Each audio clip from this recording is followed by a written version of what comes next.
Dopo una primavera trascorsa nel sud Europa, fra il fervore conviviale del Cammino di Santiago, le scogliere mozzafiato della rotta vicentina e i suggestivi scorci di Creta, ho deciso di puntare a nord, molto a nord, non distante dal circolo polare artico. La via di Sant'Olaf è infatti il pellegrinaggio più a nord del mondo, 580 km che uniscono il Mar Baltico con il Mare del Nord, attraversando l'intera penisola scandinava. Il punto di partenza è Sundsvall e il modo più semplice per arrivarci è da Stoccolma. A catapultarmi subito verso ciò che mi attendeva ci ha pensato il cielo grigio appena sceso dall'aereo. Ma lo shock iniziale è stato spazzato via da Stoccolma, con i suoi verdissimi parchi e i palazzi in stile Belle Époque color pastello. Il clima di luglio è sorprendentemente mite e piacevole, anche se so bene che per gran parte dell'anno la situazione è ben diversa. L'unica nota dolente sono i prezzi, 7 euro per cappuccino e brioche danno subito l'idea del costo della vita. Esplorando il centro mi stupiscono un paio d'auto d'epoca americane tirate a lucido, presto capirò il perché. Il pomeriggio ho visitato uno dei luoghi più iconici di Stoccolma, il Museo Vasa. Ospita un vascello del 1626 perfettamente conservato. Costruito per volontà del re Gustavo II, doveva essere l'orgoglio della flotta svedese, ma il desiderio di ostentare potenza lo condannò. Una fila aggiuntiva di cannoni imposta contro il parere degli ingegneri ne compromise irrimediabilmente la stabilità, facendola affondare il giorno del varo dopo aver percorso appena 1500 metri. Con 200 sculture che decorano lo scafo, tra tritoni e figure mitologiche, spiccano i memento mori, teschi ghignanti e figure scheletriche che ricordavano ai marinai la precarietà della vita sul mare. Un monito quanto mai profetico per una nave destinata ad affondare al suo primo viaggio. La giornata si è conclusa rientrando in ostello, che ho subito apprezzato per la lavagnetta con alcune parole base di svedese. Anche se oggi con l'inglese si comunica un po' dappertutto e quando non basta, come a Creta, ci sono le app di traduzione, so quanto sia apprezzato dalla gente del luogo sforzarsi almeno di salutare e ringraziare in lingua locale. Ho trovato ad attendermi inoltre un pacco di HL inviatomi da Carlo, Nicola, Marco e Leonardo. Oltre a un paio di cambi e un nuovo set per il bucato, c'erano una moka elettrica e del caffè, che mi sarà molto più utile di quanto potevo immaginare a Creta quando mi preparavo ad affrontare i costi della Svezia, ma ci torneremo più avanti. Per ora accontentiamoci di un bel caffè.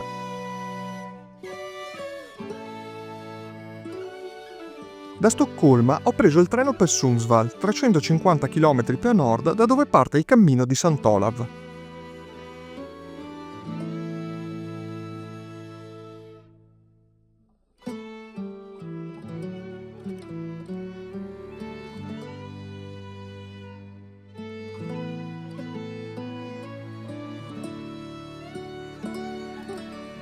Dopo aver rivolto un ultimo sguardo al nero profondo del Baltico, seguendo i primi segnali lungo il percorso, mi sono incamminato verso il centro dei pellegrini di Salanger. Visitato l'annesso museo vichingo, ho ritirato il passaporto del pellegrino, una mappa con la lista degli alloggi e mi sono messo finalmente in cammino.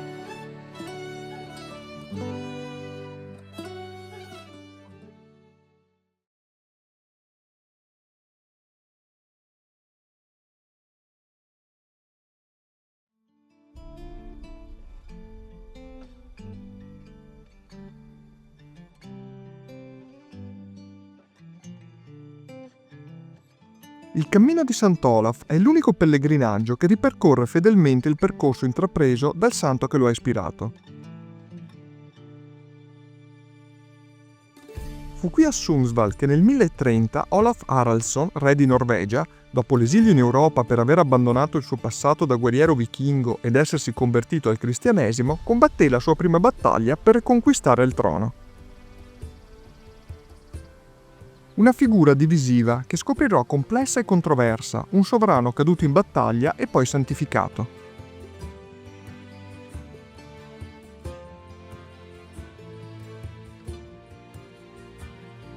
I primi giorni è un continuo susseguirsi di prati verdi, colline appena accennate e fattorie sparse. Si costeggiano grandi fiumi che scorrono placidi e si attraversano le prime foreste, dove il silenzio è rotto solo dal canto degli uccelli e dal rumore dei propri passi.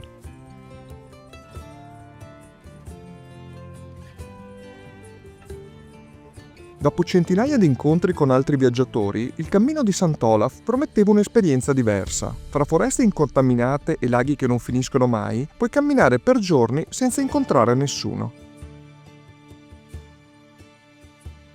Solo il rumore del vento e dell'acqua, dei propri passi e dei propri respiri, e come sottofondo l'eco di una storia che parla di re decaduti ed esiliati, diventati prima santi e poi leggende.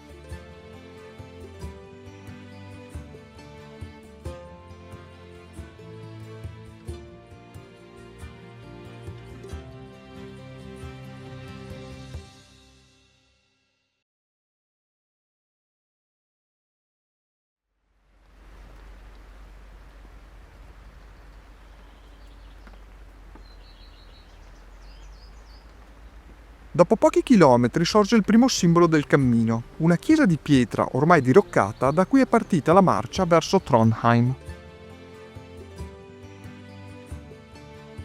Da lì il cammino prosegue attraverso quello che sarà il leitmotiv di questo mese, grandi spazi verdi punteggiati da fattorie.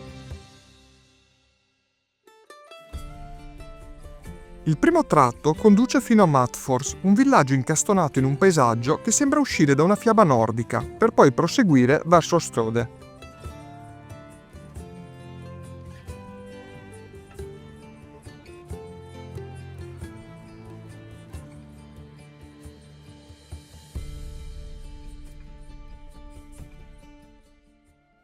Inizio a scoprire quanto l'ospitalità sia sentita in questi villaggi, che fanno a gara per farmi sentire come a casa, con una signora che mi ha addirittura fatto trovare un barbecue pronto all'uso. Ne ho approfittato per mangiare un entrecôte di manzo e delle costolette di maiale piccanti. Sarò sincero, mi sono sentito viziato come poche altre volte da quando sono partito. La mattina seguente è stata così gentile da accompagnarmi fino alla chiesa, dove mi ha mostrato una stele con una macchia nera a forma di cuore. Mi ha spiegato che quel simbolo è associato proprio a Sant'Olaf, poiché si dice che una parte del suo corpo sia stata trafugata e che quell'ombra rappresenti la parte mancante. Mi ha raccontato che nel tempo si è provato a rimuovere l'ombra, ma ogni volta che veniva tagliata ricompariva.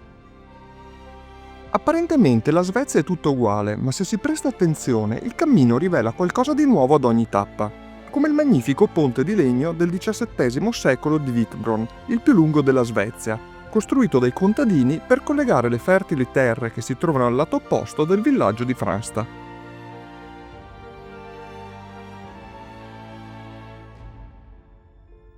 A Boriscea sono stato intercettato lungo la strada dall'ex sindaco che si è offerto di farmi da cicerone per la giornata. Mi ha portato a visitare il museo che racconta come si viveva in questi luoghi nel 1700. Ci lavorano delle ragazze rifugiate dalla guerra in Ucraina, che preparano per i visitatori waffle col gelato e marmellata di lamponi in cambio di un'offerta. Passo qualche ora chiacchierando con lui, apprendendo preziose informazioni sull'economia locale basata su un'oculata gestione delle due risorse naturali più abbondanti, il legname e l'acqua.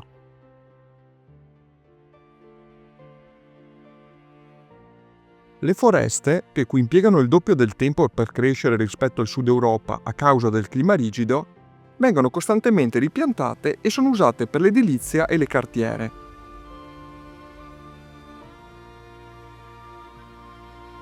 I fiumi e i laghi producono energia idroelettrica.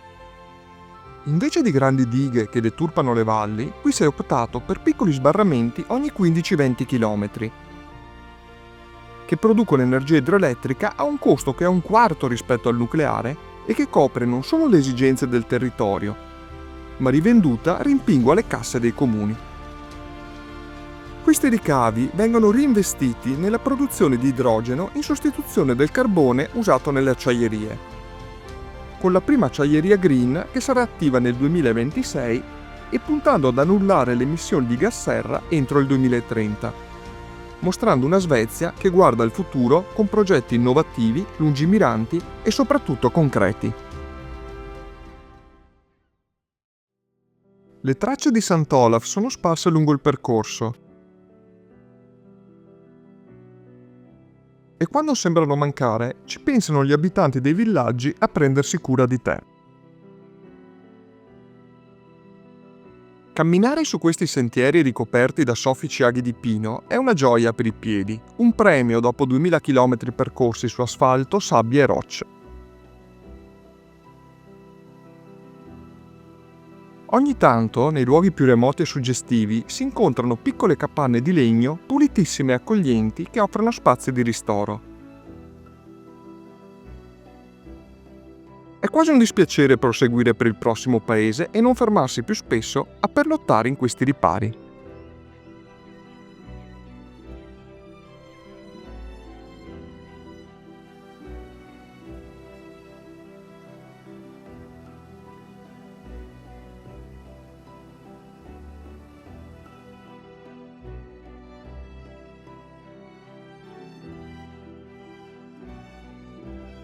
L'equilibrio con la natura domina il paesaggio.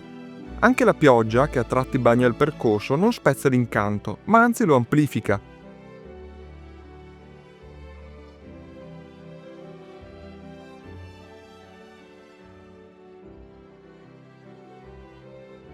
Non manca certo qualche difficoltà. Dal cibo costoso e lontano dalle prelibatezze di Creta, agli scarponcini da trekking non proprio adattissimi a tutta questa pioggia. Eppure, tutte queste preoccupazioni che sembravano enormi prima di partire, trovano sempre una soluzione, dimostrando che basta affrontarle un passo alla volta e con un po' di fiducia. E una delle soluzioni più geniali sono i phon per le scarpe che si trovano praticamente in tutte le case. Per quanto possa arrivare a destinazione inzuppato, la mattina i miei scarponcini sono sempre come nuovi.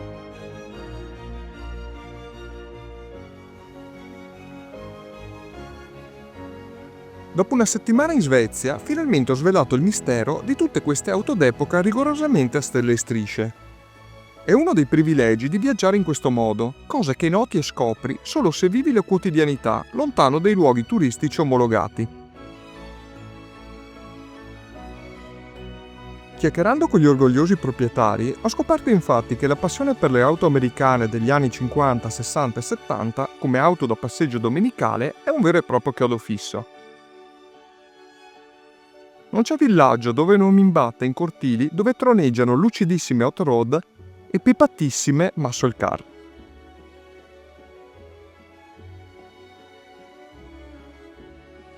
Giunto a Gallo, il camping sul lago mi regala un tramonto di mezzanotte che è stato tra i più spettacolari del viaggio.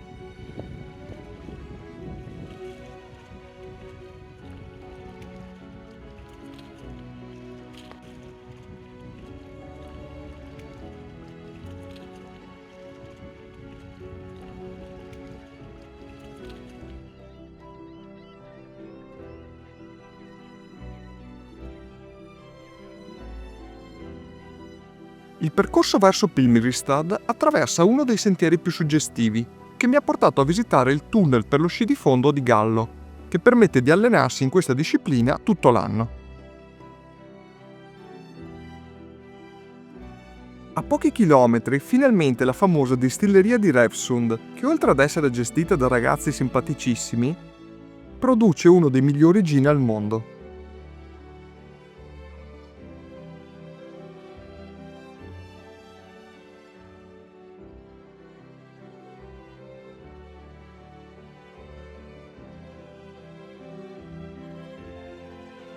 Ovunque mi rechi nel nord Europa, la cosiddetta società cashless è una realtà consolidata.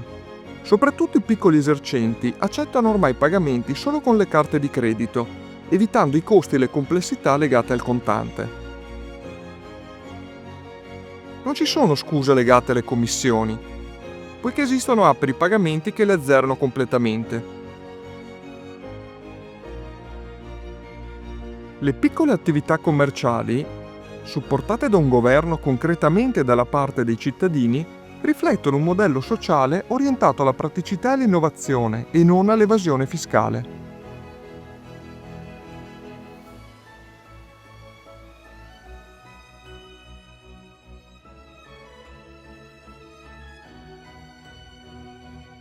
Questa seconda settimana si conclude a Östersund, una cittadina che mi ha conquistato per il suo fascino discreto e la sua vitalità. Situata sulle rive del maestoso lago Sturhön, Östersund combina la tranquillità di una comunità a misura d'uomo con l'energia di una città giovane, arricchita dalla presenza della sua rinomata università. Passeggiare fra le sue strade ordinate, immerse come piace a me in un equilibrio perfetto tra tradizione e modernità, con la vista sulle foreste che abbracciano il lago, rende questa città un luogo in cui avrei voluto fermarmi ancora un po'.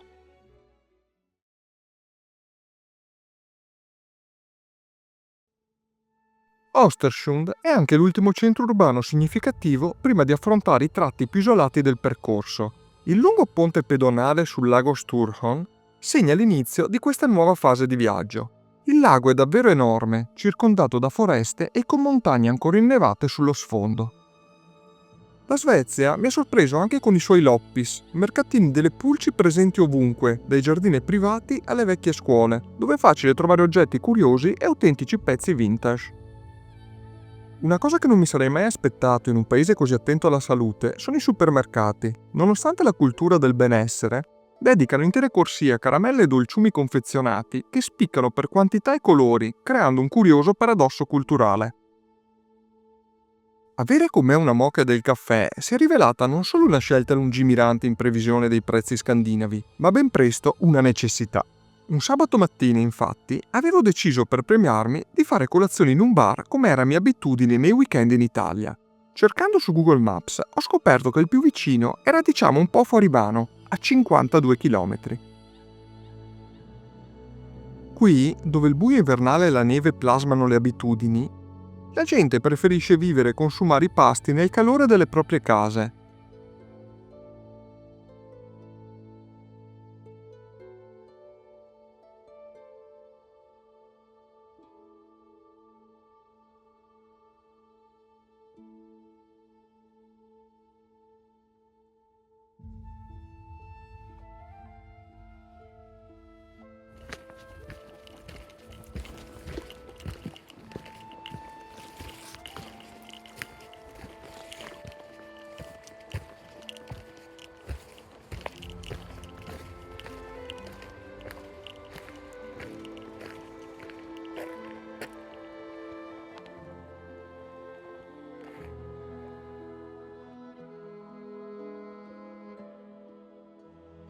A Rodon ho avuto modo di scambiare 4 chiacchiere con un anziano locale che mi ha raccontato la storia del suo popolo, i Sami, gli abitanti originari della Lapponia, narrandomi le loro tradizioni, la vita nomade e il profondo legame con le renne e la natura selvaggia.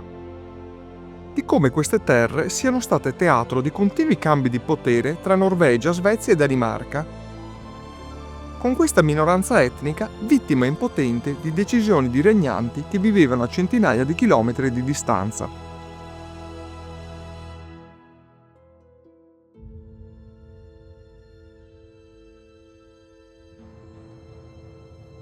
Ho trascorso un paio di giorni camminando con Nathan, un ragazzo di New York. Tra gli aneddoti che raccoglie lungo la strada abbiamo avuto modo di parlare del declino di San Francisco contrapposto al rifiorire di New York. Nathan ha osservato che molti lavoratori nel settore tech non hanno mai sviluppato un legame autentico con San Francisco, vivendo più per le aziende che per la città. Al contrario, chi vive a New York lo fa soprattutto per amore della città stessa, indipendentemente dal lavoro. È una mentalità che ritrovo osservando queste cittadine svedesi dove tutto è perfetto, ordinato e vivibile. Mi è evidente il parallelismo con la Svezia. Tanto gli svedesi amano la loro terra, quanto i newyorkesi amano la grande mela. Qui si percepisce chiaramente quanto gli abitanti tengono al bene comune.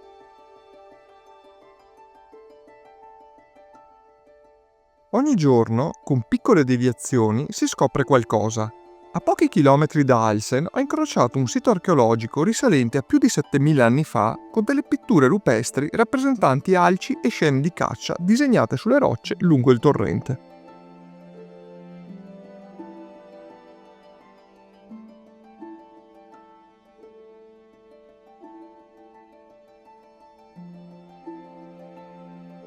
Un po' come a Santiago ci sono alloggi che sono piccole opere d'arte. Arodon dorme in una casa ristrutturata e gestita da Karim, un architetta che ha avuto il privilegio di lavorare in 3 continenti.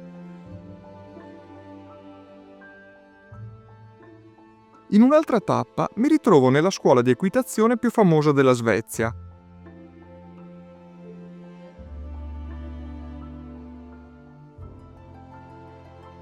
A Undersaker ho tutto l'ostello parrocchiale per me. Approfitto dell'enorme cucina dell'ostello perché 2 settimane di dieta svedese iniziano ad avere i primi effetti sul mio corpo. Non riesco a placare la fame e decido di prepararmi 3 etti di carbonara con 5 uova e 2 etti di pecorino per recuperare le energie.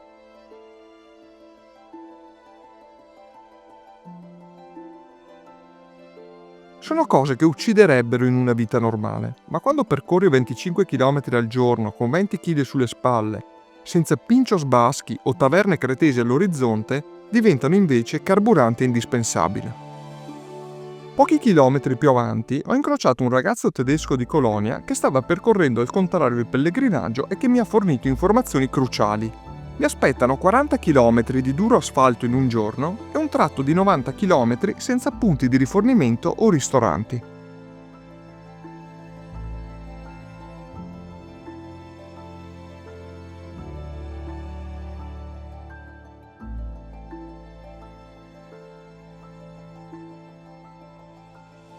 In questi giorni, camminando fra i boschi, trovo intere distese di fragolini, mirtilli e lamponi, maturati sotto il cielo dolce di luglio.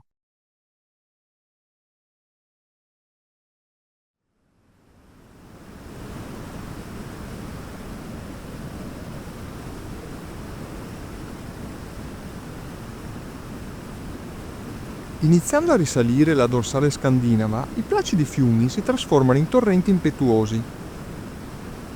Ristafallet rappresenta uno dei punti più impressionanti del percorso.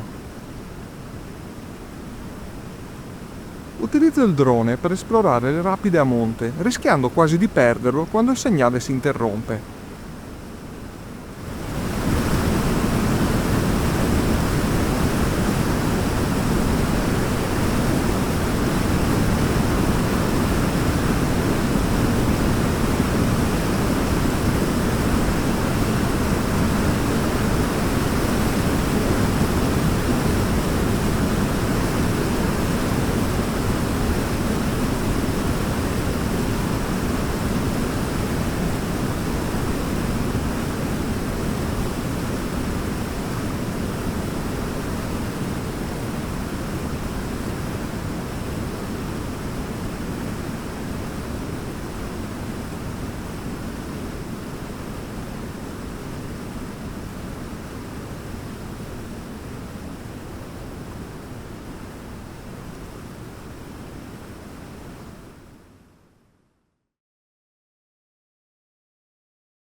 Più avanti, Tanforsen si rivela ancora più spettacolare. Con i suoi 60 metri di larghezza e 38 di altezza, è la cascata più grande della Svezia.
Superare i famigerati 90 km di foreste senza insediamenti umani non è stato poi così difficile, grazie ai ripari lungo il percorso e all'infinita scorta di pane, salmone e Philadelphia di cui dispongo.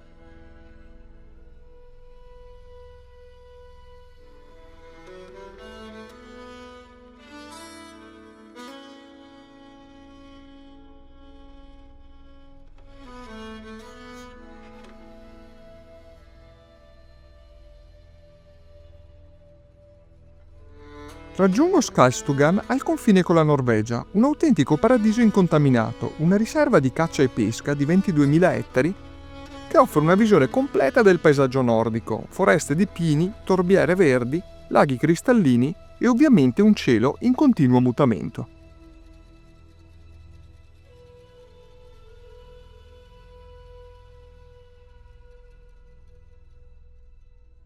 È il luogo più costoso in cui pernotterò durante tutto il mio anno di viaggio, ma la bellezza di questo angolo remoto della Scandinavia ripaga ampiamente il piccolo sacrificio. Qui ogni dettaglio sembra custodire un fascino unico, rendendo l'esperienza davvero indimenticabile.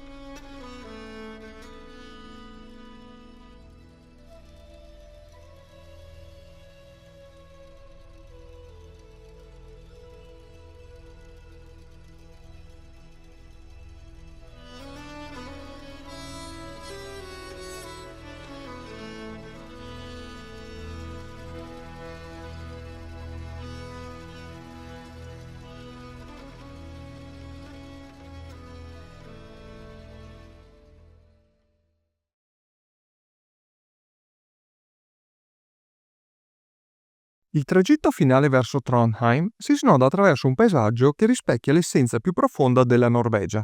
Le dolci colline svedesi lasciano spazio a vallate più aspre, scolpite da torrenti impetuosi e cascate improvvise.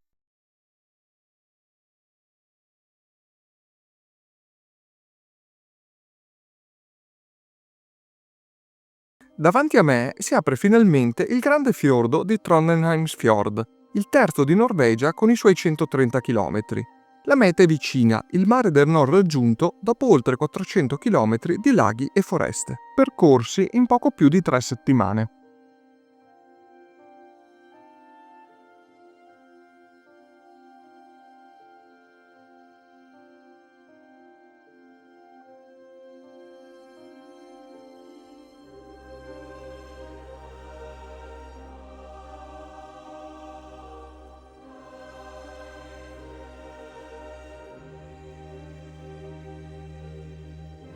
Un momento di pura emozione è stato l'istante in cui il sentiero si è intersecato con l'iconico E1, con la sua leggendaria segnaletica rossa. Il primo grande percorso europeo che si estende per 7.000 km da Nordkapp a Capopassero. Ho deciso di percorrerne 1 chilometro in direzione nord, giusto per intuire quali emozioni potrebbero affiorare percorrendolo. Un modo inconscio, forse, per lasciarmi un senso di incompiuto, per spingermi a intraprenderlo in un futuro che spero non sia troppo lontano.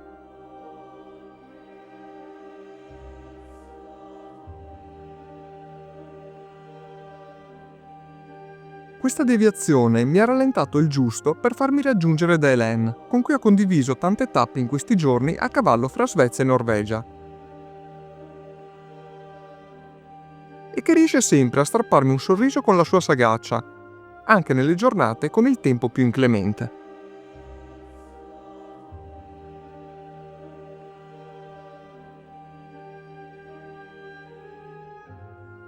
La mutevolezza del clima è una compagna di viaggio, tanto in Patagonia quanto qui in Norvegia. In un solo giorno il cielo può passare dal sole alla pioggia battente decine di volte, creando un ritmo naturale che scandisce il cammino. Le foreste color smeraldo ospitano torrenti che si distinguono per l'acqua dai toni giallastri accentuati dai sedimenti minerali e il letto di roccia scura, simile all'ossidiana, che ne definisce il corso con nitida concretezza.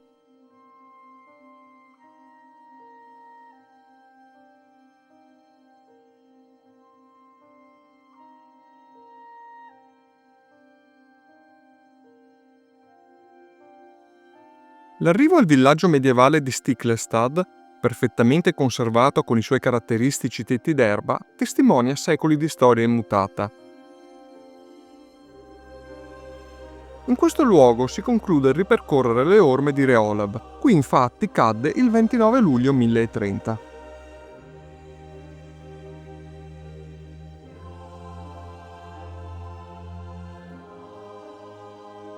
Il fisico allenato mi permette di allungare le tappe e quindi decido di percorrerne due in una, in totale 32 km.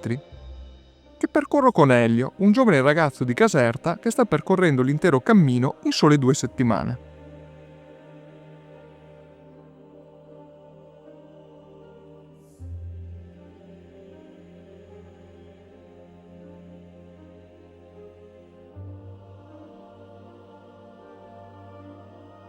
In Norvegia, i cieli estivi di luglio offrono spettacoli davvero indimenticabili. Le frequenti piogge, alternate a momenti di sole, creano arcobaleni nitidi che attraversano fiordi e vallate, spesso sdoppiandosi in un doppio arco con affascinanti giochi di luce.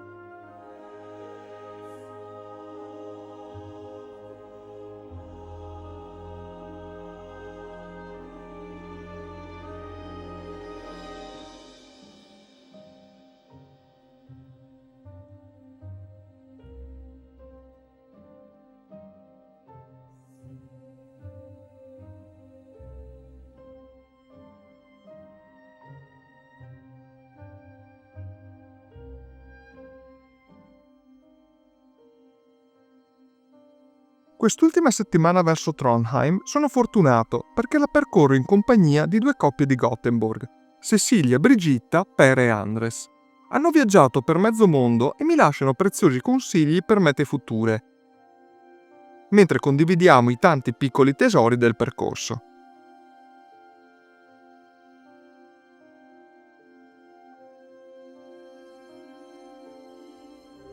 Come un micro birrificio portato avanti da una coppia di amici che ha come vanto la produzione di una birra aromatizzata al whisky.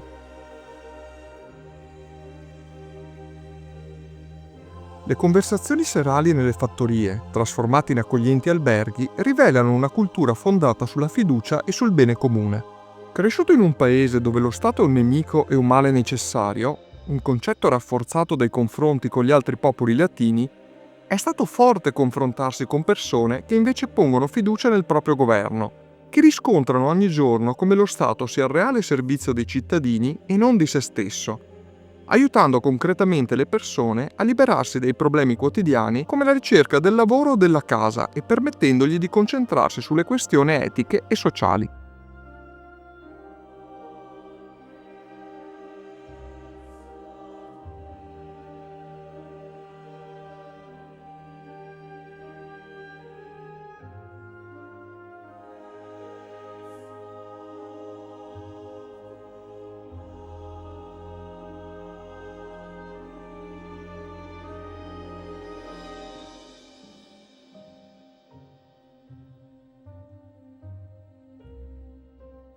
Dopo aver affrontato tematiche così importanti e aver visto l'Italia surclassata non solo sul piano sociale ma anche calcistico,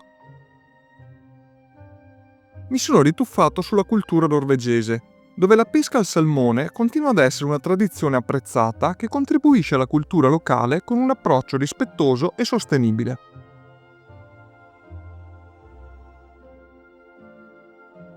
Lungo le rive si trovano rustiche case di legno con camini accesi, come quella dove ho la fortuna di dormire stanotte.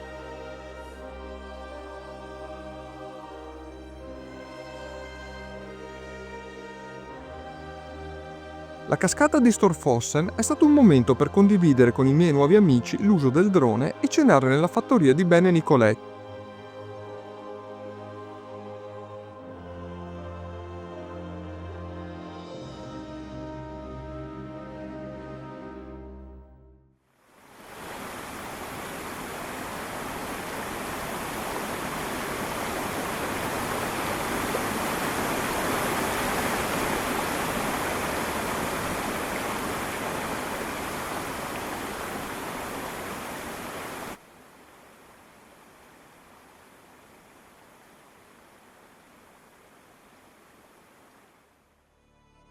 Per gli ultimi 50 km il percorso si biforca tra la costa lungo il fiordo e l'interno, che attraversa le selvagge foreste norvegesi.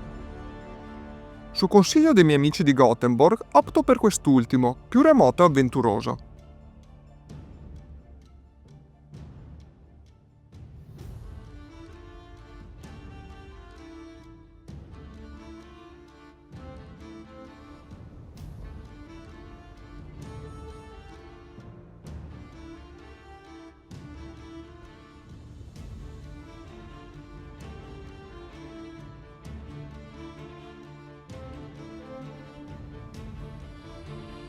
In Scandinavia ho imparato a vedere il bene comune come una responsabilità collettiva. L'espressione naturale di una società realmente inclusiva che si prende cura di tutti i suoi membri.